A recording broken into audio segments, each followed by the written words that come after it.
Ladies, if you're single and you're thinking about dating a divorced man, let me tell you the one thing you need to ask him to make sure if he's the right divorced man to be dating. Oh, here we go. The official interrogation guide. Fellas, she's about to teach women how to set the perfect trap. Take notes on what to avoid. Ladies, if you're single and you're thinking about dating a divorced man, let me tell you the one thing you need to ask him to make sure if he's the right divorced man to be dating. So you're on a date, he might be telling you that he's been divorced on maybe the second or third date, maybe even the first if he's feeling really frisky. Now in most scenarios, there is no good or bad guy in divorce, it's just two people happening to get a divorce, but what if he's actually the bad guy? What if this woman divorced him for a reason? All you need to do is ask him, what would your ex-wife say is the reason why you got divorced? How he answers that will reveal if he is a red flag or not. Good luck out there, ladies. Bro, that's not a question. That's a landmine. There is no right answer. If you blame her, you're bitter. If you blame yourself, you're a weak simp. If you say it was mutual, you're a liar. Men, when you hear this question, that's your cue to leave. The test is the red flag. I love a good simp. If you're gonna like me, adore me, and adore me very loudly. If you are not a simp, I don't want you. I want you to literally worship the ground that I walk on. I want you to shout that you love me from the rooftops. I love a good simp. Oh my God. And whoever says that they don't love a simp, they're lying. You're lying. You have to love a simp. How can you not love a simp? You hear that? Worship the ground I walk on. That's the female fantasy, not their reality. Here's the hard truth. Women test for strength. The moment you become her simp, you fail the test. Her attraction instantly dies. She'll keep you around for your resources and validation, but her hypergamous nature means she'll be sleeping with the Chad she actually respects. This is why you hold frame. You never pedestalize. This isn't the relationship she wants. It's a utility belt. Don't be a tool. Next. What is a simp? There's a lot of confusion about what a simp is. Some people say a simp is just a guy who is nice to women. But to me, that is not what a simp is. To me, a simp is a man who disrespects himself for women. That being said, two guys could do the same things. For one man, it's simping, and for the other man, it's not, and is based on the history of that man and woman. For example, if a guy gives all sorts of his time, attention, and resources to a woman who doesn't even appreciate or respect that man, that guy is simping. But another man who gives a lot of his time and attention and really cares for a woman that cares for him back, that man is not simping. The disrespect part is key. Think Forrest Gump in the movie Forrest Gump. He did all sorts of things for Jenny, but Jenny did not appreciate it. So Forrest Gump was simping. He absolutely nailed it. The key is reciprocity. The difference between a king and a simp is where he invests his resources. A simp pours his time, energy, and money into a woman who offers zero return. He disrespects himself, so she can't respect him either. Attraction is impossible without respect. His Forrest Gump example is perfect. It's the ultimate case study. Jenny ran through a dozen Chads, living her wild life, knowing that Forrest, the provider, was building an empire for her to fall back on. He was the ultimate safety net. Men, your value is earned, not given away for free. If she doesn't respect your investment, you cut her off. It really is that simple. Most women might not even realize that they're pushing their man away until it's too late, until he's gone. Here's how you notice. It's not always cheating that drives men out. It's disrespect, constant negativity, emasculinizing him, belittling him, and making him feel like no matter what he does, it's never enough. When men feel drained instead of inspired, they don't explode. They retreat. They stop opening up. They stop putting in effort. They stop fighting for the relationship. And then the women play the victim, acting blindsided when he finally leaves. But the truth is, you created an environment where he couldn't thrive, where his presence felt like a burden instead of a blessing.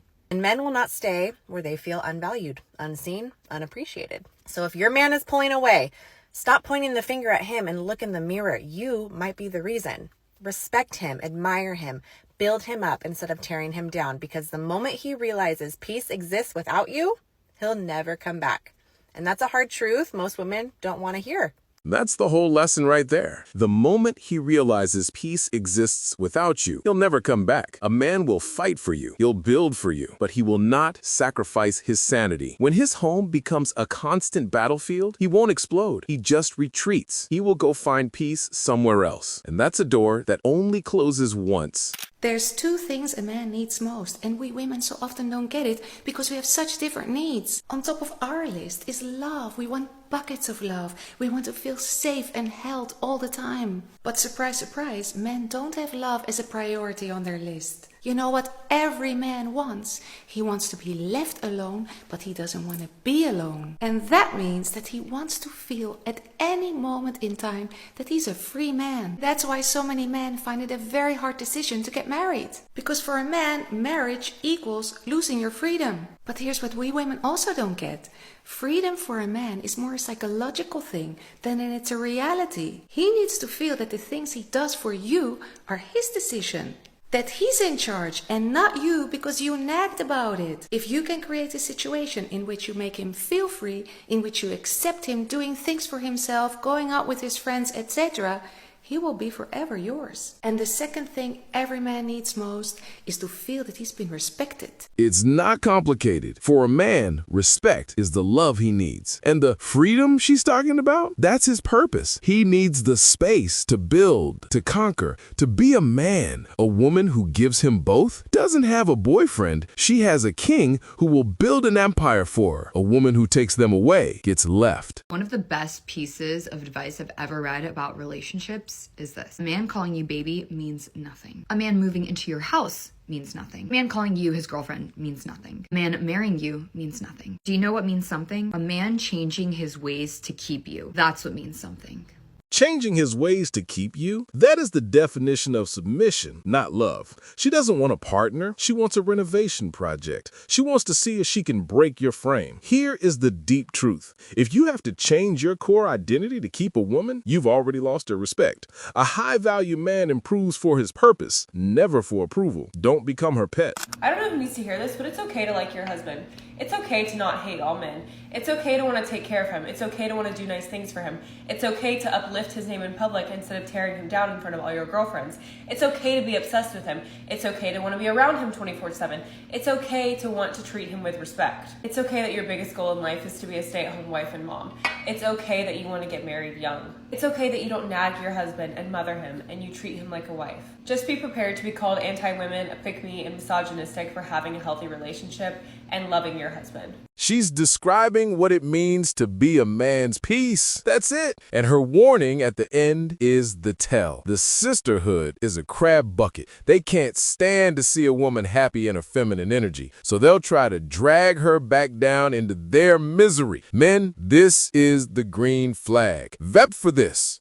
I truly believe a divorce is a redirection in life. Listen to me. If you are going through a divorce, I believe that people have done everything in their ability to save their marriage, but there's times in your life you have to realize you can't save something that is destined to happen.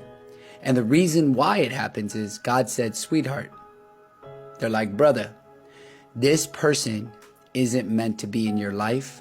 I have one door closing and I have several other doors opening for you. But let me tell you something, do not question God. Don't question the divorce. You have done everything in your ability and it's a redirection in life. Stop those tears and stop crying, because a divorce is not a bad thing, because there's majority of people that sit there and they don't want to get a divorce because they don't want to do it either for the kids or they just don't believe in divorce. So they sit there and they accept the disrespect, the lies and everything.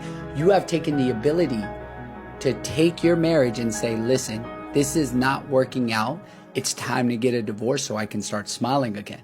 A redirection back to your mission, back to the gym, back to your purpose. The pain is the price of admission for the lesson. You outsourced your happiness to a woman, and she terminated the contract. This isn't a redirection, bro. It's a graduation from the matrix. Now get back to work. 70% of divorces are initiated by women. And as a divorce lawyer, I can tell you that women are not divorcing men because they're bored or ungrateful.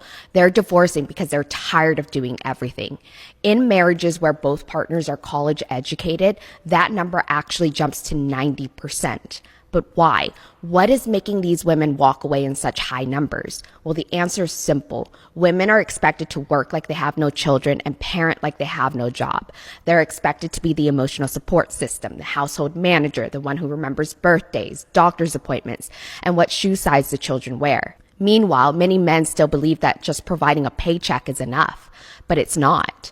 Women are not leaving because they hate marriage. They're leaving because they're exhausted. They're tired of doing all the invisible labor that no one acknowledges. They're tired of being expected to handle everything while their husband thinks he's helping when he loads the dishwasher once a week. Most women do not leave for another man. They leave for themselves. They leave because they refuse to live another decade feeling like a single mother while being married. Tired of doing everything. Bro, that's the greatest lie they've ever sold. It's not about being tired. It's about being bored. You gave her the stability she begged for, and it became predictable. The attraction died. And tired is just a cover story. Leaving for myself. That's just a press release for when she cashes out on your life's work to go find a new thrill. It was never about the dishwasher. It was always about your replacement. What leads to divorce? Blowjobs and granola. So I had a client, a young woman, beautiful woman, married to a very successful guy in finance. And they had had a very successful marriage, and then the marriage ended. And we were going through this very contentious, ugly trial. And we were sitting outside of the courthouse. And I was chatting with her, and I said, was there a moment when you knew your marriage was over? And she said, oh yeah, absolutely. And she said, well, this is gonna sound weird, but there was this granola that I really liked. And they only sold it at Whole Foods. And she said, my husband used to always get it for me. She said, one day I opened the cabinet and the granola bag was empty. She said, and I thought, oh, that's weird, that's never happened before. She said, so I left it there because I thought, oh, he hasn't noticed. And like when he notices, he's gonna get more of the granola. And she said, and he never did. It was never about the granola. That was a loyalty test, a $5 shit test that he failed. Meanwhile, her loyalty test for him just kind of stopped because life got in the way. Men, the moment your woman stops wanting to please you, but starts demanding that you please her, it's over. She's just collecting evidence for the prosecution. Bro just unlocked rage mode, but it's too late. Do you believe in soulmates? I believe that whoever created the concept of soulmates should be taken into the town square and beaten to death. Or you should tell me who they are so I can send them a check for a couple of $100,000 because they have done more to facilitate the demise of happy marriages than I could ever aspire to doing. The concept of a soulmate to me is absolutely bizarre. To suggest that out of 8 billion other people in the world, that there's just this one person, and they happen, by the way, to live within like the same town as you, or they went to the same university as you. What were the odds of that? And that's the only person you could ever have a happy, fulfilling relationship with. That's insane, folks. It's insane.